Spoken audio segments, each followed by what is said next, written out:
Yes, we're back with another episode, another rider. Today we have Bao and Oz, the lovely couple.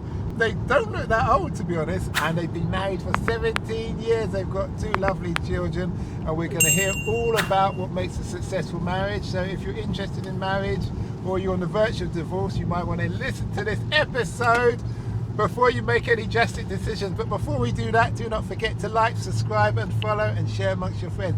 So nice to have you here today, Bao and Oz. Thank you very much. Which one's Bao and which one's Oz? I'm the Bao, she's Oz. Okay, first of all, are you school heart sweethearts? We actually are, yeah. So you went to the same school or you went to neighbouring school? So I went to a different school and then I went to the sixth form where she went to the sixth form. Okay. And actually we are married for 10 years but going out for 17 years in total. Okay. So 7 years and then we got married. Well, you're still in the game, so that's the main thing. I love the way if you can see the way Oz is looking at Bao. She's waiting for me to say it. So, went to the high school and I saw this pretty girl. Thought she was alright. And I thought, you know what, let me try my luck. But actually, I got turned away. Never happened before. But I didn't stop there. And then I met her after, when was it after? After Malaysia, about a couple of years later. A couple of years later, after she had finished off from that school. And then we saw each other. Where did we see each other? At a uni night out. A uni night out, that's it. Kingston Works, if anyone knows. Really, really popular student night out. Yeah, in Kingston Bumped into town, her, isn't it? and yeah, I just couldn't take my eyes off her again. So she was playing hard to get. She didn't want to give me a number, and then eventually I got the number, and then I didn't leave her alone. So Oz, what was it that you didn't why you didn't go with it first time? I just thought he was a pretty boy. I thought he came to our school, came to sixth form with his big alloys on his car, spiky hair. I just thought, oh, he's just, I thought he's probably meeting a new girl each week, so, not to go there. Okay, so the lady of quality and class then. Okay, Yeah. That's nice. Where's the first date that you had? Where did you go? Where did he take you? First date actually was cinema. We went to watch a film at Park Royal. I can't remember the movie now. Cinema. And then we went for dinner afterwards, local in Park Royal actually. I think it was a Chinese restaurant. So yeah, that was the first one. And then from there we decided, we started going out, lots of dates. And then we actually went away to the Maldives for our first holiday together. Okay, how long was that after? How long was that? About a year and a half in, I think. So yeah, he treated me to a holiday to the Maldives. Who suggested that? Well, actually, I think it originally started off with going to Paris for a couple of days because her parents didn't both our parents really didn't really know, because obviously coming from the background we are, they're not that strict, but we didn't really tell our parents at this point that we're going out with each other. Okay. And I think more so for the girl, we're Asian, but we're Sikh. So You're both Sikh? We're Sikh, we're both Sikh. So it's not as strict, but I think it's just, I guess, just down to respect really. So, she obviously didn't tell, at this point, your mum didn't know, did she? But obviously I had the loudest car ever, probably at that time. You could probably put your head in my exhaust. It was that big. So, yeah, it started off with looking to go away for a couple of days to Paris, and then found a good deal at Maldives, so yeah, we went away there. But the reason he's mentioning the loud car was because when he's come and pick me up from home, my mum could always hear a loud car coming down the road. I'm like, oh, I'm just going out with my friends, Mum. She could always hear this loud car coming down the road. She knew it was this boy that's always picking me up. So yeah, then we got our parents to meet shortly after. Did your dad have a clue that you were dating somebody, or is he totally oblivious? And I only ask that because I always have to ask my daughter's 19. I always ask her, Mum, has she got a boyfriend yet? She said, no, son, she hadn't. I will let you know when she had. Yeah, no, I think it's always just the mum knows, isn't it? Yeah, mum knows everything. So it's always the mum, yeah. So same with us, it was my mum. Yeah, and then I think she just kept it to herself until she knew. I think she just wanted to know if he's the one that you're marrying, then we can, it's fine to then tell everyone else. Because I've got two older brothers, 10 and 11 years older than me, so you can imagine they're quite protective, and we had to tell them as well afterwards. Who did you tell first, your brothers or your dad? So I told my brothers first. That means you're more Yeah. fearful of your dad then. So, You yes. try to get your brothers on side. Help, so please. It's the best thing if dad says anything. I love him so much. So yeah, no, told my middle brother first, the one that's always a friend. And yeah, no, he met him at a pub for a drink, didn't he? The middle brother. How did that conversation go, Babs? That was alright, to be fair. I mean, her younger brother, middle, yeah. He's like me, he's really friendly, he's really open, he's quite down to earth, he's protective, I think he's protective over his sister, but he's not controlling. So he's kind of like, you do what you want, but he'll always put his, advice in there, but he doesn't sort of tell her what to do. And I have always got on with him, I think, and we still are really good, we're friends. Her older brother is a little bit different because obviously, unfortunately, her dad passed away from our window when she was 13. He had like 15. brain cancer. 15, sorry. So the older one's more sort of like senior, kind of. I mean, he was fine to be fair, but I think he is not as talkative maybe as the younger one. Yeah, he is the protective one. So yeah, he was a bit difficult to navigate. So he took on the role of your father in protector of the family. That's right, yeah. So he's the one that always has to be a little bit difficult just to show a bit of authority. But yeah, but it was all fine. Everyone gets on really well. How was it? Have you got sisters, Babs? I haven't, no, just one older brother. So there's no problem you meeting his brother then? Yeah, no problem meeting his brother. And in fact, his brother, my brother-in-law, actually got married 4 months before us. So his sister-in-law is a similar age to me, so we get on really well. So yeah, so it's quite nice.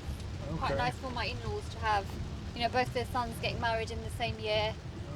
I mean, the only problem is Asian weddings are, well 4 they're days or quite something? big. Yeah, I think there's a couple of events sort of in the week, and then you get sort of married in the temple, and then you have a party, if you want to have a party.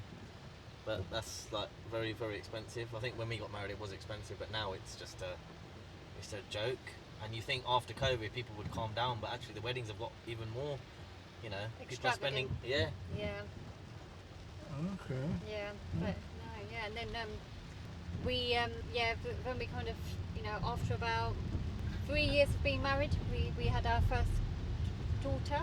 So we moved out first. How long were you together till you decided to get married? 7 years. 7 years? Well, 6 years. We got engaged after going out for about 6 years, and then we got married when we were 7 years together. So was your parents pressuring you to get married from when they found out you're together? No, not really. No. We kind of knew we wanted to get married to each other kind of quite soon after we were going out, I think. If I'm correct there. Yeah. Smiling at me. Yeah. And then when we got married, we lived at my parents for a little while, and then we bought our own place, which was really nice. So obviously we bought a nice, good size for our first house, a nice 3-bedroom semi-detached house. And then we had a baby girl called Aria.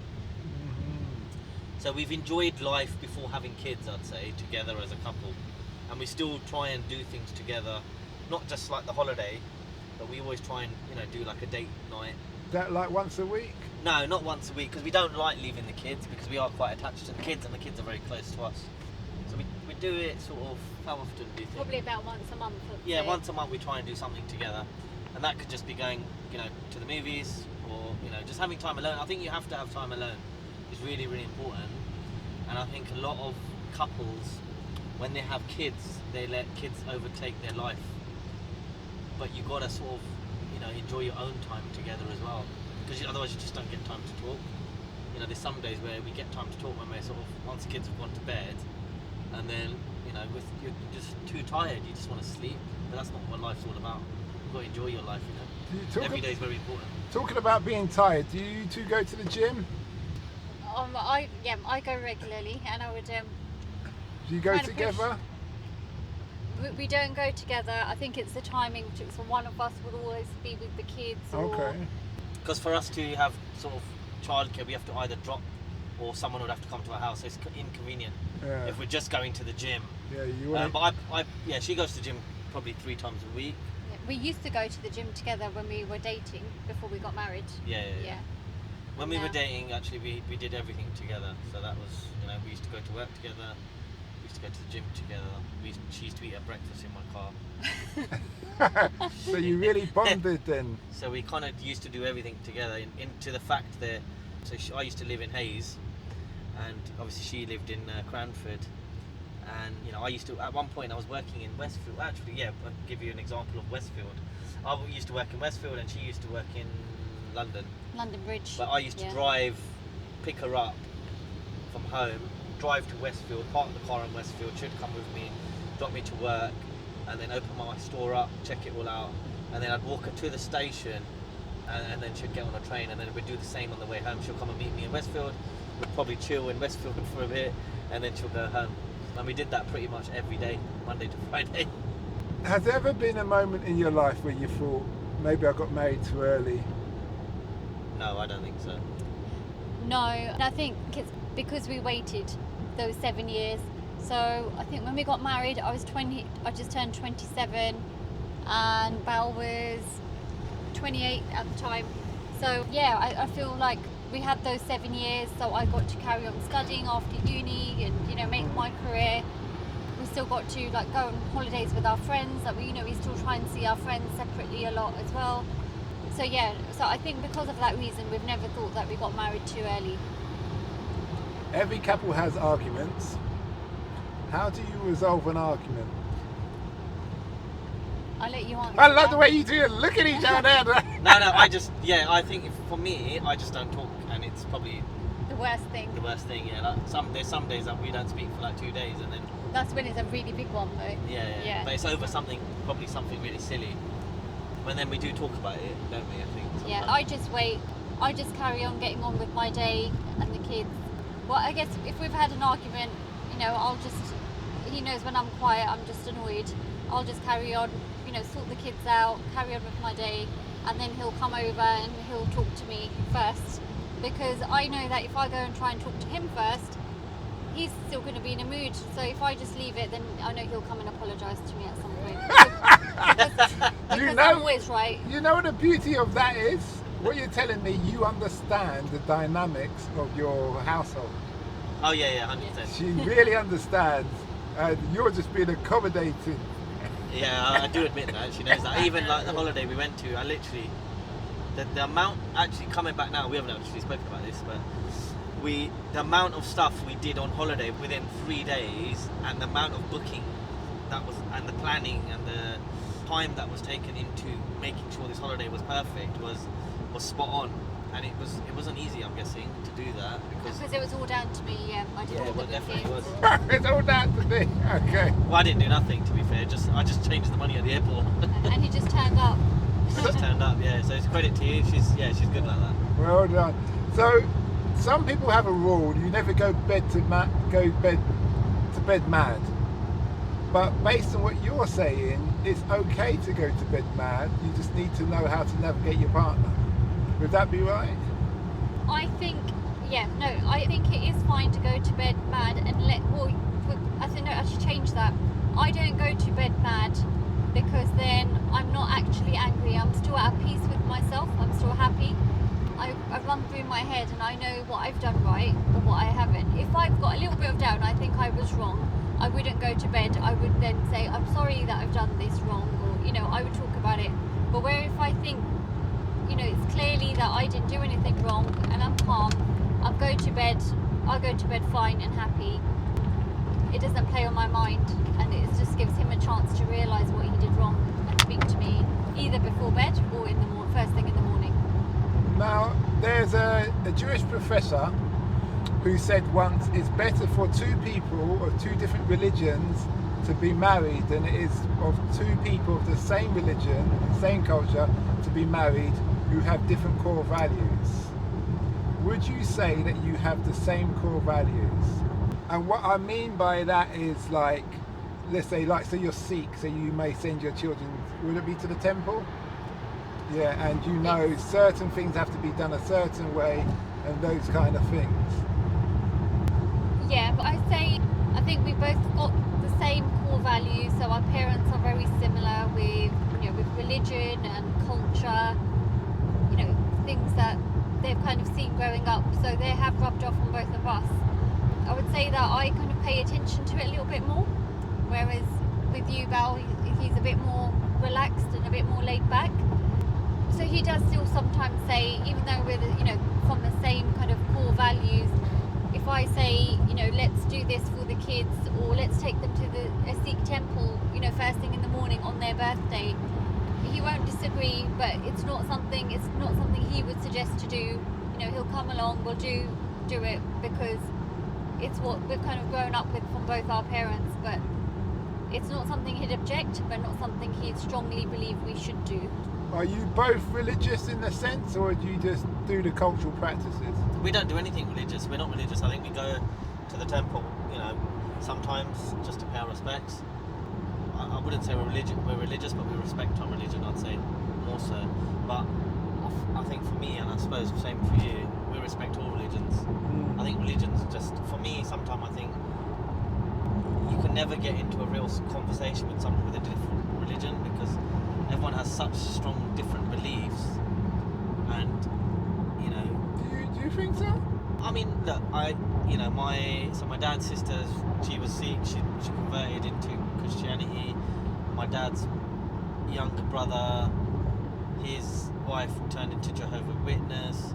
So it felt like those two had a lot of tension, because Jehovah's Witness, for example, they believe in different things to the extent where you can't go to someone's house if there's a birthday cake, and whereas my dad's sister, who believes in Christianity, she's got she believes in different. So if she's hosting something at home, and the other party can't come because their religion says they're not allowed to have a cake there, they're not going to come because that's what they believe in. So it can cause friction, I think, sometimes between families if there's different religions, I think. So for me, I just, it's interesting to speak to different religions, but I think for me, I'm glad I'm not overly religious. I think same for you, isn't it? We kind of respect our religions to the degree where we do go to the temple sometimes. We've got a picture of, we believe in a God. We've got it in our house, So yeah. I guess that's really where we are. I think it's more respect for our parents, because our parents are religious, both sides. So we're trying to carry on, teach our children the minimum that we can, but not force them. Yeah, to be religious. It's up to them as they grow up. Is that you want her on your podcast? Someone's laughing.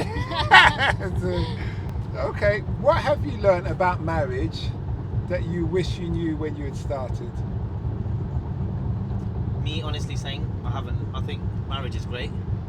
I think marriage is all about compromise. I think we are where we are because we've just, she's a different person to me, I'm a different person to her, but you have to come down a little bit and understand each other, and because when you're marrying another person, you have to always come in the middle, and you're always going to have disagreements, but you have to understand and support each other. And when I say support each other, that's listen to each other, not listen to a third person like your parents, or you're in it, you're together. And I think that's why we are where we are, because we do things together, we agree on things together.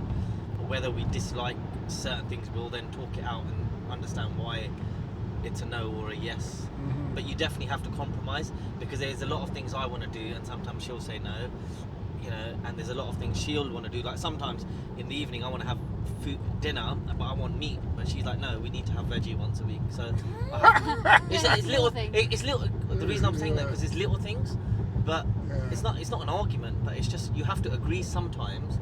Because actually she's cooking for not one person, she's cooking for the whole family, but the reason behind it is because it's healthy food, as opposed to you can't just eat meat every day.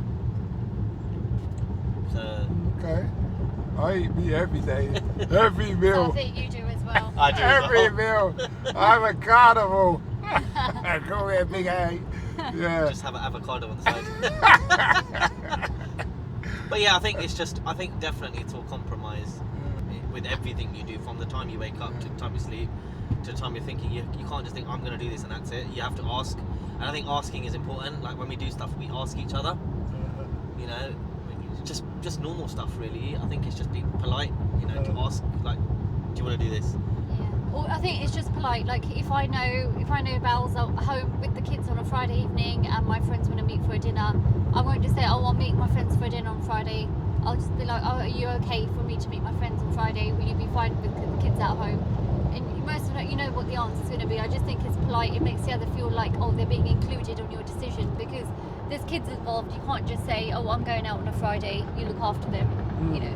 So I think it's a lot of that. And also, we don't restrict each other from going out. So sometimes we'll encourage each other to go out. Like sometimes she'll be like, I'm going to go out, I can't be asked, and I'll say, just go, because you know, you have to see your friends as well. And her school friends are childhood school friends from back in the day, and same with mine. So actually, we all know each other's friends. So when we go out, sometimes we're all together. Sometimes they go out just with the girls, and sometimes we do it as couples. And sometimes I just go out with the lads as well. So it's good. We've got like a same friends circle, but also she's got other additional friends, and I've also got additional friends as well. So it's a good balance to have friends. And I think it's important to go out as well. You can't just be stuck under one roof together as a couple. You have to go out and enjoy, you know, your life. yeah, time away from each other for like evenings, and yeah, especially when there's children involved as well. And because you can easily, I think one of the key pieces of advice is you can, when you're married and you've got children, it's very easy to get into a routine. And someone once said to me, don't get into a routine. Make sure you don't get into a routine. Don't make your week and your life boring. You know, add some fun into it. Like if it's a weekday and you've got things under control, you know, just think, oh, let's go enjoy a show, or let's go and do something that you wouldn't, you know, midweek. Yeah, otherwise you just get into a routine and you're just living for the weekend. And the kids, yeah. I only ask this question because obviously you've lived together under your mother's roof.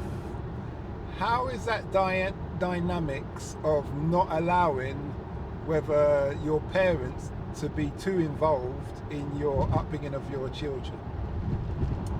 Oh, how is it? So we didn't have children at that time when we lived there. So we only lived there for a year. We moved into our house, and then we had our first child.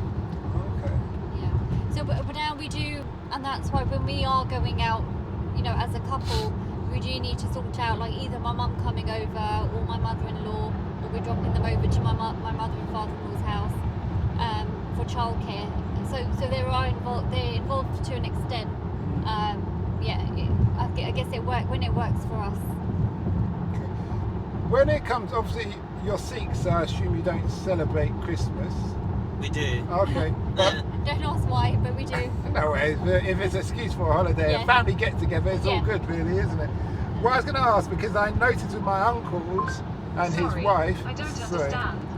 There's like, oh, are we going to my family for Christmas or your family? And can't they all just come here? But then your siblings are married, and then they want to do the division, or how do you work that out? So with that, with my family, so with my sibling, one of my brothers, he's always ended up at his in-laws, so my sister-in-law's family in Kent. They always end up going there, and then it used to be like, you know, it's always kind of set. So the first few years after we got married, I just thought, you know, we'd go over to my family for like breakfast, and all my nephews and nieces would open their presents, and then after, we know from lunch onwards we're going to be at my in-laws' house. And now I think it's just become every year where my mum doesn't celebrate it as much, you know, she doesn't really celebrate it, so we're always at my in-laws' house. But we do go over to then my family's on Boxing Day, and my brother will come, and his wife and kids will come as well. So when we see everyone on Boxing Day. Okay, that's good. What would be your advice to a young couple who are just about to get married? To a young couple, I would say to be independent, and obviously get their voices out there as well, get their opinions out, but also respect the other person's opinion as well. You know, I think when we got married, it was always, you know, I think I had always had a stronger opinion, and as the years have gone down, you know, by, I've realised some things are just small and petty, and you can let go. You know, it doesn't have to become an argument. So I think just give it, they just need to compromise, be happy, and both of them need to make the effort. If one person's only making the effort, or none, it can, their love and excitement can die away. So it's all about keeping your relationship exciting, and both people need to consciously make it fun and happy. Okay, that's good. And you, Babs, you got anything to say on that? Yeah, I think probably the same. To be fair, I mean, it's not about pleasing others. You got to please yourselves first. That's really important. Do things in your means. Don't feel that you got to please others, because you do get some people nowadays who, certain people are doing better than others, but you do what you can yourself, and focus on your marriage as opposed to anyone else's. And I think, as Arvinda said, you got to make the effort together. And sometimes I'm like, I'd rather just sit at home, but actually she'll say out of the blue, let's go out. Even today she said, let's take the kids to Nando's. And I sometimes I'll say no, but actually when I'm there, I'm like, wow, it's great that we've done this. So I think it's about consistently making the effort. Otherwise, a relationship becomes very, very boring. You have to make it fun, and I think that becomes with making effort. You have to make the effort. So we message each other every single morning when I'm going to work, and sometimes I don't. Sometimes I've stopped actually messaging her. Sometimes I'm on the bus and I'm busy doing other stuff, but you shouldn't forget to do that. And sometimes I actually do feel bad that I haven't just messaged her saying good morning. But I think all those little tiny things make all the difference, I think. Yeah, because I think there's a lot of couples, actually, a lot of my friends, that when the day goes throughout the day, just because they're living together or they're married, they don't message each other at much unless they need to ask each other something that's important, like what shall I get for dinner, and that could be the only time. But we actually do, like, we're both busy, the day will go, we'll be like so bogged down in work, but then I'll get a text saying, oh, I love you, and that would just make you happy, and that the other person's thought of you. And I think small things like that mean much more than the bigger things. Okay, that's very good. You've been a very interesting couple. I appreciate your input. Is there anything that you feel that the audience should know that I haven't touched on? No, Okay. Nothing from me. My, Thank you What's for very dinner much. tonight? my last question is this. We all keep friends, and some friends aren't that positive, and you cannot always see them. Do you listen to your partner if your partner said, I don't think that friend's the right friend to have? Do you drop them? I think How do you do it? with that, I think because we've been together for so long, I think all the friends and stuff I've had, you've kind of known. But we have come across people where I've had friends which are probably still my friends, and Belle has given me advice, say, this person's not very great, or I feel they're not, They're negative. they're negative, or they're very jealous of you, and I've noticed it because of this, this, and this. And your initial reaction's always been, oh no, I've known this person since I was really young, or no, that person only means well for me. And then I've thought about it, but it doesn't mean I'd stop talking to that person. Maybe just keep a distance from them, only if I notice it myself. And it wouldn't be a friend that we then invite when we're going all out on a couple's evening out. If I'm meeting them alone, just for a quick dinner, I guess it's fine. Okay. Yeah, I agree, yeah. Well, thanks a lot for that, and we wish you well. Thank you very much. We hope that episode enhanced your life. We post an interview every day, as well as vlogging on our social media channel. Don't forget to subscribe to get our latest episode.